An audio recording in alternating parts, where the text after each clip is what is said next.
اللہم صلی علی محمد و علی محمد وعجل فرجا۔ سامعین، آج 22 ذی الحج ہے جو کہ شہادت جناب میثم تمار سے منسوب ہے، اور جناب میثم تمار کے بارے میں کہتا چلوں کہ جب ایک خاتون جناب میثم تمار کو بیچ رہی تھی تو وہ مولا علی جن کا شیوہ تھا کہ غلاموں کو خرید کے خدا کی رضا کی خاطر آزاد کرتے تھے، انہوں نے کہا کہ یہ غلام مجھے دے دو۔ اس نے 50 درہم کہے، مولا نے کہا ٹھیک ہے۔ اس نے پھر 100 درہم کہا، غرض وہ 500 درہم تک آ گئی، اور مولا نے 500 درہم کے عوض جناب میثم تمار کو خریدا اور آزاد کیا۔ جناب میثم تمار کو سالم کے نام سے پہچانا جاتا تھا، حالانکہ ان کا حقیقی نام جو ان کے والدین نے رکھا تھا وہ میثم تھا، اور اس نام سے اور کوئی بھی آگاہ نہیں تھا سوائے جناب میثم تمار یا ان کے والدین کے۔ اب مولا نے جب ان کے ہمراہ جانے لگے تو مولا نے کہا اے میثم کیسے ہو؟ تو وہ چونک پڑے۔ انہوں نے کہا میرا یہ نام تو میرے ماں باپ یا میرے علاوہ کوئی بھی نہیں جانتا، سب مجھے سالم کے نام سے جانتے ہیں، آپ کو اس نام کی خبر کیسے ہوئی؟ تو مولا نے فرمایا کہ مجھے تمام علوم نبی محمد مصطفیٰ صلی اللہ علیہ وآلہ وسلم نے عنایت کیے ہیں، اور انہیں خدا نے تمام علوم عنایت کیے ہیں۔ تو جناب میثم کہتے ہیں بلا شبہ آپ کے نبی اور خدا بزرگ و برتر ہی حق ہے۔ خیر، جب امام حسن علیہ السلام کی شہادت کے بعد جناب میثم تمار کو 60 ہجری میں قید کر دیا گیا مولا علی کی محبت کی وجہ سے، اور انہیں وہاں قید کیا گیا جہاں جناب مختار ثقفی کو بھی قید کیا گیا تھا۔ اب یہ دونوں حب علی سے سرشار جو ہے آپس میں راز و نیاز کی باتیں کرتے تھے، کیونکہ جناب میثم تمار کو مولا علی نے وہ علوم بھی سکھائے تھے جس طرح مستقبل کا علم، موت و حیات کا علم۔ تو اس وجہ سے ابن زیاد نے جو ہے وہ جناب میثم تمار کو ایک اور جو ہے جگہ پر قید کیا اور بعد میں سولی چڑھانے کا جو ہے ارادہ کیا۔ اس نے جناب میثم سے کہا کہ میثم تمہارے مولا نے تمہیں کیا کہا ہے کہ تمہاری موت کس طرح ہوگی، یا تمہیں اور کیا جو ہے مستقبل کے بارے میں بتایا ہے؟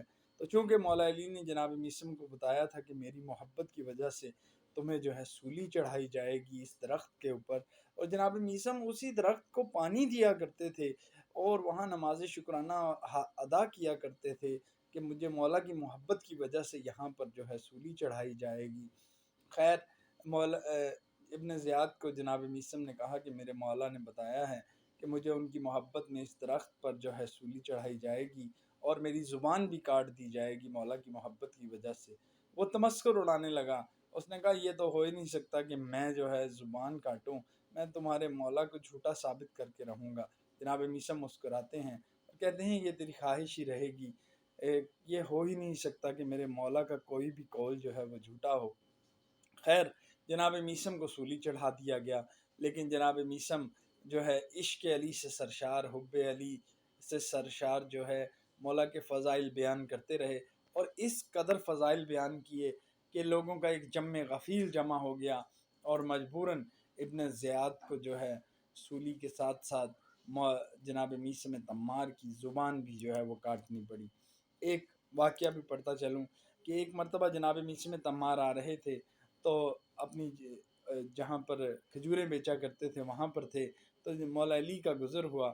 مولا نے کہا اے میثم جاؤ تم نماز پڑھ لو، یا کچھ روایتوں میں ہے کہ مولا نے کہا جاؤ میثم اپنے گھر سے ہو آؤ، میں تمہاری جگہ جو ہے تمہاری کھجوریں بیچ دیتا ہوں۔ ایک شخص آیا، اس نے مولا سے 4 کھجوریں لی اور اس کے بس 4 درہم دیے اور چلا گیا۔ جب جناب میثم تشریف لائے، آپ نے کہا مولا کیا کسی نے کچھ خریدا؟ مولا نے کہا ہاں، یہ 4 درہم جو ہیں ملے ہیں، ان کے عوض کوئی کھجوریں لے گیا ہے۔ جب جناب میثم نے دیکھا تو جناب میثم نے کہا مولا یہ تو آپ کو جعلی نوٹ تھما گیا ہے اور اس کے عوض کھجوریں لے گیا ہے، اس نے تو آپ کو دھوکہ دیا ہے۔ تو مولا مسکرائے، آپ نے کہا فکر نہ کرو، وہ ابھی واپس آئے گا۔ جناب میثم نے کہا مولا یہ کس طرح ممکن ہے؟ وہ تو دھوکہ دے گیا، اس نے تو مفت میں کھجوریں لے لی، اب وہ کیوں کر واپس آئے گا؟ ابھی یہ باتیں ہی ہو رہی تھی کہ وہ شخص واپس آیا اور اس نے کہا کہ مجھے میرے پیسے واپس دیجئے، آپ نے جو ہے یہ ترش کھجوریں دے دی ہیں بغیر ذائقے کے۔ مولا علی مسکرائے، آپ نے کہا تم نے نوٹ بھی تو جعلی دیا تھا، پس الغرض اس نے نوٹ دوسرا دیا اور وہ کھجوریں لی۔ اللہ تعالیٰ جناب میثم تمار کی شہادت کے موقع پر ان کے اہل بیت کی حب کے صدقے ان کے درجات بلند کرے، اور ہمیں اسی طرح کی معرفت عطا فرمائے جو مولا علی علیہ السلام اور نبی کریم صلی اللہ علیہ وآلہ وسلم کے باوفا صحابہ کو تھی، اور ہمیں اہل بیت کے نقش قدم پر چلنے کی توفیق عطا فرمائے۔